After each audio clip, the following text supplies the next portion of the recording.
yang Tuhan cari dalam hidup kita. Karena itu dia selalu memperhatikan bagaimana persembahan itu menyenangkan hati Tuhan. Seperti yang sudah-sudah. Itu berarti pernah dalam hidup kita ada korban persembahan yang telah dia terima dari hidup kita. Dan dia menanti-nantikannya terus-menerus. Korban persembahan itu yang pernah kita beri kepada Tuhan. Itu dia nantikan. Itu dia rindukan. Itu yang berkenan. Dan itu pernah engkau dan saya pernah lakukan. Dan Tuhan berkata, dia merindukan korban persembahan itu seperti yang dahulu kala dan yang seperti tahun-tahun yang sudah-sudah. Karena itu ketika saya merenungkan ayat ini, Bapak Ibu Saudara, hati saya cukup lama saya merenungkan ini. Tuhan, persembahan yang pernah berkenan di hadapan Engkau itu dulu aku pernah lakukan. Mungkin sekarang sudah menurun derajatnya, sudah berkurang kualitasnya, sudah tidak sama seperti yang dulu lagi. Mungkin dulu jumlahnya cuma 100.000. Sekarang jumlah sudah 10 juta. Tetapi 100.000 lebih berkenan kepada Tuhan dibandingkan yang 10 juta. Kenapa? Bukan jumlah uangnya yang 10 juta dan 100.000, tetapi waktu 100.000. Memberinya dengan penuh cinta, memberinya dengan penuh pengorbanan, memberinya penuh dengan air mata. Sekarang memberinya 10 juta. Hati kita nggak seperti dulu lagi. Dan Tuhan bertanya, korban yang pernah menyenangkan hatiku, yang pernah kau lakukan, yang dulu-dulu, yang sudah-sudah, kurindukan. Adakah itu muncul lagi?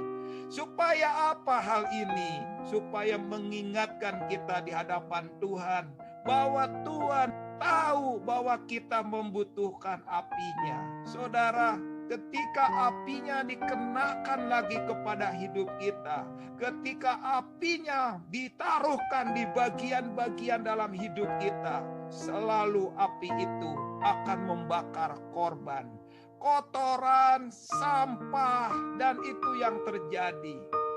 Seperti api yang ada di ruangan, di pelataran bait Tuhan, itu apinya penuh dengan bau. Karena di situ membakar korban, di situ ada bunyi-bunyian, ada bau. Karena di situ bercampur antara daging dan kotoran. Tapi ketika umat Tuhan dibawa masuk ke ruangan, di situ ada api juga. Tetapi api membakar dupa, membakar kemenyan, dan api itu tidak bau, api itu wangi. Api yang di luar membakar korban bercampur kotoran, yang di dalam membakar yang wangi-wangi. Hidup kita, saudara, kalau apinya masih api yang membakar terus korban, itu tandanya kita masih banyak kotoran. Yang Tuhan mau kita ada di dalam api yang di dalam kemah itu.